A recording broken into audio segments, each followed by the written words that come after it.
Аймаг хөрөн хайванна ахнана мандастик хүлээжэн. Нармандла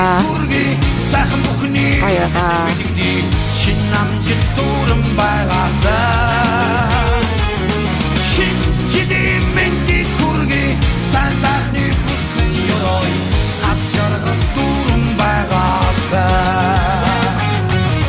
савшины мэнди хүрги сайхан бүхний Одоо Аршаа Баян сүмбэлд гарахад хамгийн сүүлийн бас хамгийн амаргүй даваа.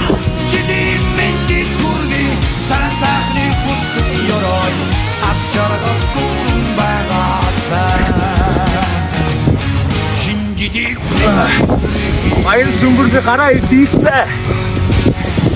Шинжилимэн шинэ оноор уулан оргод гарч байгаа энэ бол 5 дахь цэлдрам байгаа. Өнөөдрийн жавар амарцсан. Гэхдээ бид зоргон барьж төрсөндөө хүрлээ. Оргод гарах өмг зүрг байгаас орчлон дэлгээд бэлэг явдал алах шүү. Сасан бүгд бид